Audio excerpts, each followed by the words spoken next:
All right. Hello and welcome to the Wikibrands Collective webcast. My name is Doyle Buehler, and we're an on-demand collective of professional transformation talent that is rocking the boat on the wave of disruption. And in our third episode of Reinvent, we're tackling the future of marketing. Today, I'm delighted to be joined by a couple of guests. I've got Sue Holland, integrated marketing expert, rather. Sue, you're from Toronto, right? I'm originally actually from Oshawa, but yes, I spent 20 years in Toronto, so I've claimed it. Fantastic. And tell us a little bit about your business. So I work in integrated marketing. I guess I spent the last sort of 15 years working in arts and culture.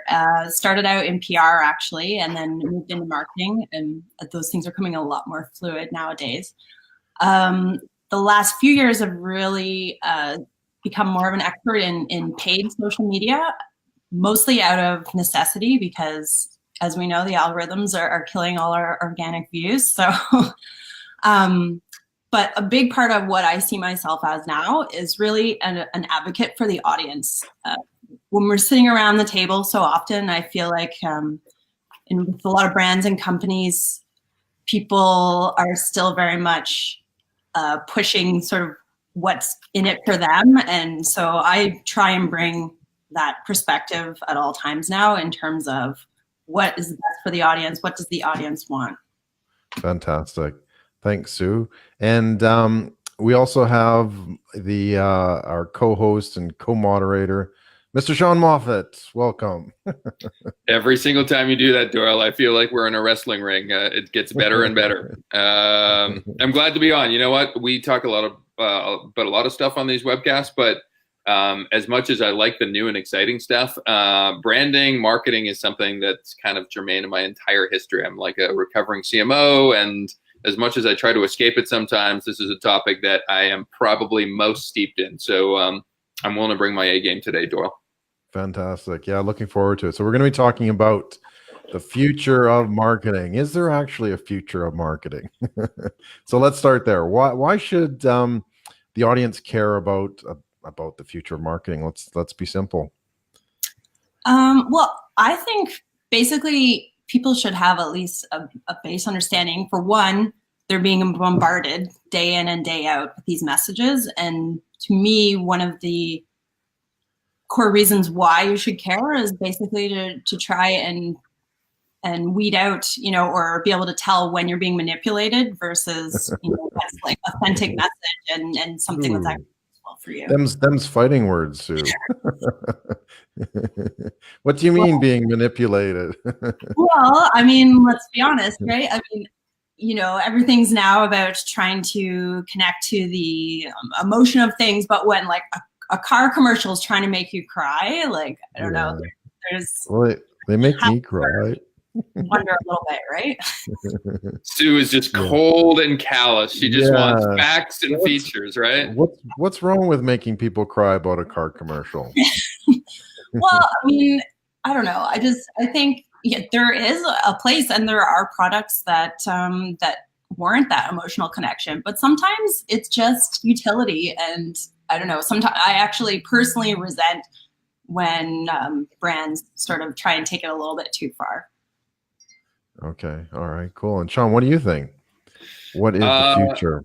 Well, I'm going to interpret the question a little bit different in terms of the practice of marketing. So there's obviously bad practitioners that do bad things, and there's obviously Sue's bringing the customer view to the table. She said it up front. She's doing it in her first question, but I'm not married to the notion that 10 years from now, marketing still exists as this thriving, growing function. I really don't care. I mean, I think the principal duties, though, of what marketing should do should exist someplace. Whether you call it a chief customer officer or chief culture officer, I really don't care about the semantics, but I do think there's two things that marketing does even today that no other function can credibly lay claim to. One, having a focus on the customer. And as much as salespeople may say that, I mean, they're taking a lot of times a very short-term focus.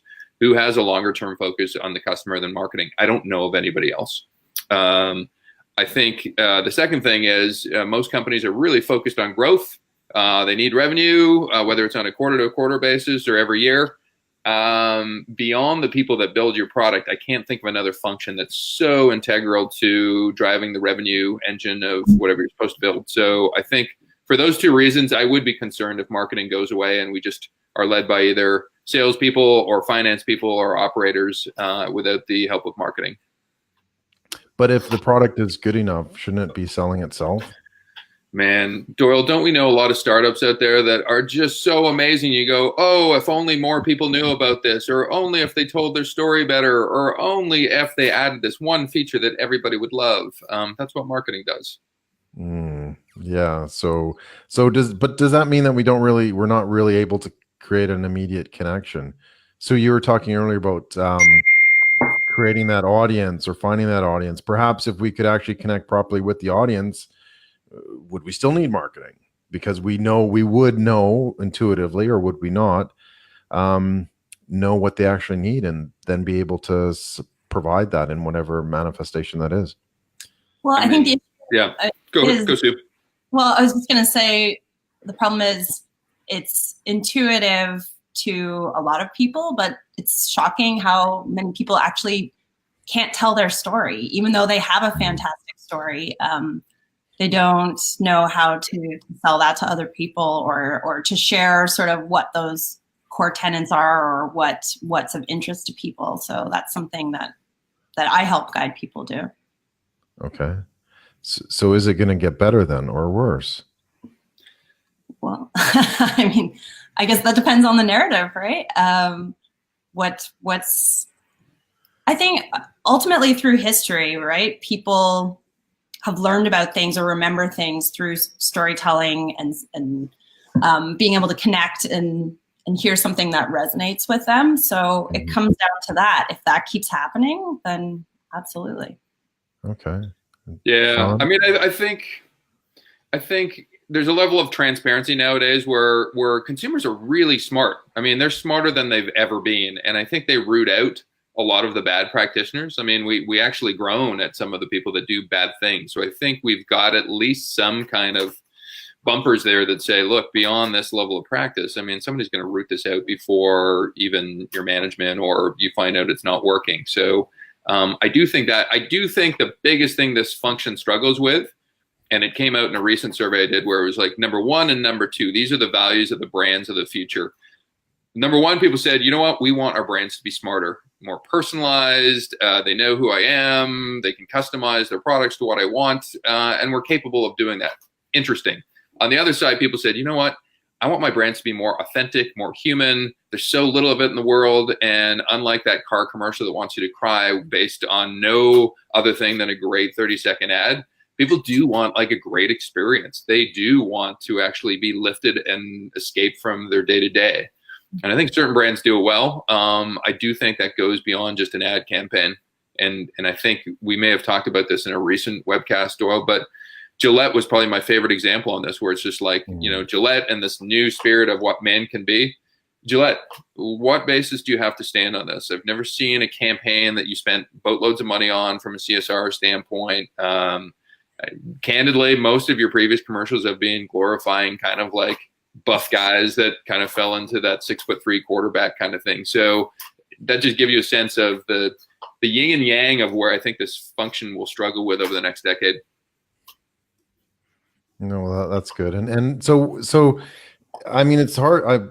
I love being the moderator, quite honestly, because it allows me to kind of poke holes in some of my own arguments too. So don't take offense if I'm asking them too hard. But, well, you know, really fundamentally, what is the story that we're trying to tell, and what's missing from today that we might be able to pick up and provide a better narrative, as you were describing earlier, Sue? Like, so what's missing, fundamentally missing today, that we still need to say that we need to create a narrative, we need to be able to do this, we need to market?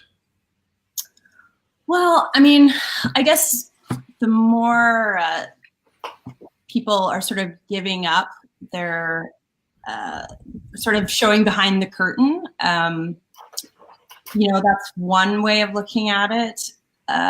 You're getting a sort of more like holistic 360 view of everything, but depending on the product or the person or whatever, not everyone's comfortable with that, right? But I think it sort of goes back to what Sean was saying about transparency.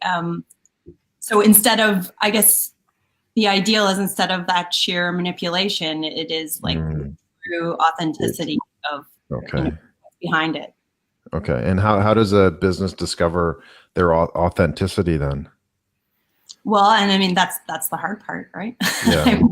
that comes down to why are they in business to begin with? What are they trying to do? What problem are they trying to solve? How are they trying to help people's lives? And if they can't answer those questions, then they're in trouble. If they can't answer them. Yeah, absolutely. And what's how many companies can actually answer that question now? Well, I mean, I think now I'm trying to think of what's a good example. Let me think about that. The fact that you have to wait this long for that answer may be the answer itself, right? So I guess is what it comes down to, right? I mean, and especially what you were saying earlier, Sean, about how it's everything's driven by bottom line and revenue. So few companies are given the opportunity to really explore that. I actually was just reading something recently about the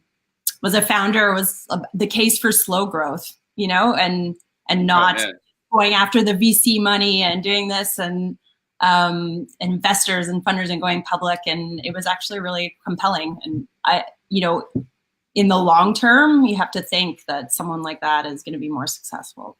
Yeah, no, that makes sense. So in terms of a role, then, like obviously we have like the chief marketing officer, that sort of thing.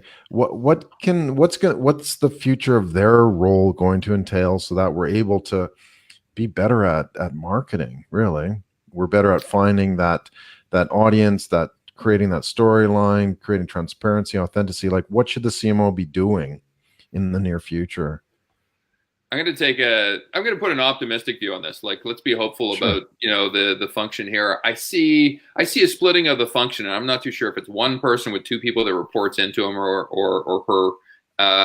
But I definitely see, much like a CIO, there's like the firefighting person that has to, put out fires every single day and deal with the quarter stuff. And there's the emerging technology stuff where it's like, what are we doing on blockchain in 2021? And I see the marketing function splitting up the same way, where, candidly, everybody's got quarter-to-quarter pressures. The marketer now is besieged by more media, by more channels of opportunity that aren't necessarily your 30-second commercial anymore. So I have some empathy for marketers, and I think they need to have a dedicated function to how do we do the market kind of like trench warfare stuff really well. And I think the other side is like, and gets very short shrift in marketing. I don't know who to blame on this. It could be the CEO, could be the function itself. But I think the most audacious brands win in this marketplace, and they tend to link themselves to some interesting technology or differentiated way of going to market or a story. And I think that takes time, that takes sweat. And I think it's really beholden to the function to actually employ people that A, know their stuff, B, can spend time in that stuff and not spend time in the firefighting, and C, do it well based on some good benchmarks that we've seen of brands that do it well. And there are brands out there that are doing it well. Oh, that's good. Sue, what do you think? What should the future CMO be doing? I mean, it's funny because so much of marketing, again, comes back to storytelling and narrative. In a way, I feel like CMOs are a producer of sorts, in terms of creating content and developing that narrative, that through line. But then the other side of it, obviously, is data. We've access to so much data, and we're just getting more and more. So the numbers side of it becomes just as important. It's marketing used to be a lot more touchy-feely, I think, than it is now. There's a lot more science to it, but those two different sides are equally as important, right? I mean, there's the head and the heart. So with the, obviously the focus being more digital, not necessarily primarily, but digital marketing and that sort of thing, should a CMO have more of sort of the art skills and less of the business skills coming, moving forward? Do you think that might help with creating programs and creating, audiences and transparency and that sort of thing? Like, should they be more sort of art focused as opposed to business focused, which I would say a lot of them are now? Yeah, I mean, it's certainly become much more important. I think the unicorn is both, right? I mean, that's the ideal, someone who has that artistic insight and knows how to, is good at creation, but then also has the business acumen as well. I know that's like the catch-all. Yeah. I'm with Sue, though. I think there is a no compromise here, right? Like, you need the perfectly balanced left and right brain to be a good marketer nowadays. I moan in the fact that I see this term called growth hacking, right? We've seen it all over the place in digital landscape, and it's really a proxy for the term marketing. And all the storytelling stuff and all the human insight and empathy that Sue's talking about has been eradicated from that role. It's about which lever can I pull, which rabbit, which little pellet will my consumer go for every 6 weeks, and then we kind of learn from that and do it all over again. It doesn't create any space or time for narrative. So it's on the other side, you've got 30-year corporate marketeers who don't know a lick about digital marketing, and even though they may be creative and inspiring, they can't implement what they want to do because they don't understand the tools at play in 2019. Okay. So, but are they going to, wouldn't, how do I want to say this?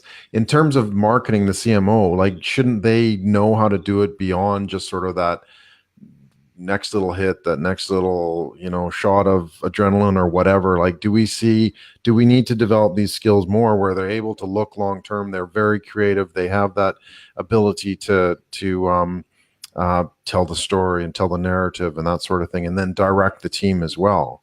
So, that, to me, that's really fundamentally what's needed here to be able to progress the role of the CMO. What do you think, Sue?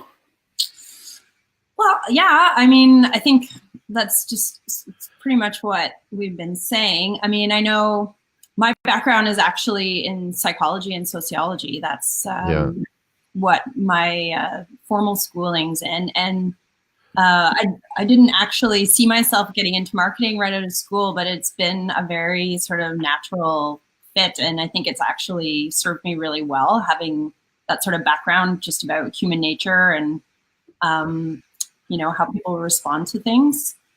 I feel like you summarized it well.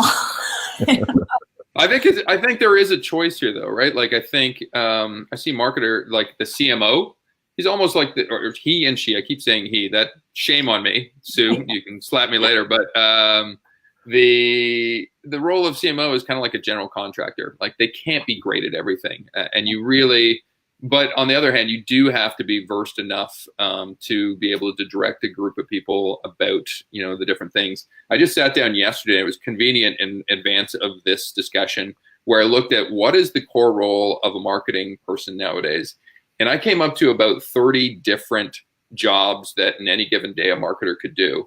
Who is really good at 30 different things, right? So I think it is surrounding yourself with good people, but I think it also is, and I've seen this with marketers I've reported into before, where it's just like, where is your comfort zone? Where do you want to spend time? Because if you go there too often, you're not going to do all the other, things that are left on your 30 list. And it tends to be marketers nowadays, a lot more bureaucratic, a lot more robotic. They're about managing the hallway, managing their uppers and their lowers. And, I must say, they're probably over-reliant on data versus, some insight and intuition and foresight. So I think on balance, that's what they're missing. Okay. Excellent. No, thank you. And so let's take a step back in terms of the driving forces behind the agencies and the consultants. Do you think we're going to be seeing more externalizing of marketing or more internalizing of marketing? Personally, I think it should be more internalizing, and I do think it's going that way. I think consultants and agencies more and more are brought in to sort of teach the internal team and get them up to speed and sort of point it in the right direction and then sending them on their way. I think it serves the brand the best that way because obviously no one knows it as intimately as the internal team. I know for myself personally in the last sort of year, I've been doing that quite frequently in terms of coming in, helping people just sort of get set up with their systems and how to look at things, and then teaching them so they can do it themselves. Okay. So will you be making agencies and consultants redundant though over time? Like if we're able to provide or have those skilled CMOs that actually, can develop that marketing, will we still need agencies and consultants in the future? Or will their role change as just sort of trainers and educators and that sort of thing, getting them up to speed? Well, I mean, on some levels, it's all sort of synonymous, right? I mean, it's, so I guess some are more executors, but I think what people are looking more now is to learn them skills themselves. I don't know what you think, Sean, but. All right, this is one question where I think agencies are headed for a huge wake-up call, and consultants to a lesser extent. I think consultants get away with a little bit of stuff just because they have an open door typically to the CEO, and so they work on a broader range of different things. But I think from an agency standpoint, and I think in our last survey, I think there was an even split. 50% of people said the agency model was broken. 50% said, no, it's probably okay. I definitely think it's broken. It's one of the most political institutions I've ever run across. I mean, if you've ever worked in an agency, how can your biggest customer be your biggest enemy? I never understand the idea of just hating your client so much. And you ask any agency person, most of them, if you have a beer or coffee and get into the truth kind of bubble, most of them will say they hate the people they work for. And I don't know who's to blame for that, but I know that's broken. I think unless an agency or consultancy can deliver something unique, can deliver something that the client doesn't know, and so they're maybe ahead of the curve, or I give one thought in terms of if they can hook themselves into the data the company has, I think that may provide some sustainability for the relationship, because the moment you're providing a conversion of data to insight is probably a sweet spot for agencies to go. But I think a lot of agencies won't be around a decade from now. Well, Yeah, I mean, there's we've seen it. We hear it, right? I mean, look at all of the continuous layoffs happening already. You know what? And I want to keep going on this. I'm really passionate about this, as you can tell, because I think there's a morally bankrupt part of the agency world that needs to be exposed here. I just which part? and I'm going to call them out right here publicly. Like there is the marketing awards in Canada. So I think Strategy Magazine, I don't want to get the wrong sponsor, but I think they put out the marketing awards. And I looked at who was on the jury and the panel. 95% of the people that are on that panel are agency people. Hello? Like are we just delivering goods so that other agencies can look at us and pat us on the back and you get peer recognition? Or is it truly about building brands and building clients and whatever? The moment I saw that, I'm like, I'm definitely not going to that event, even if I have a free ticket.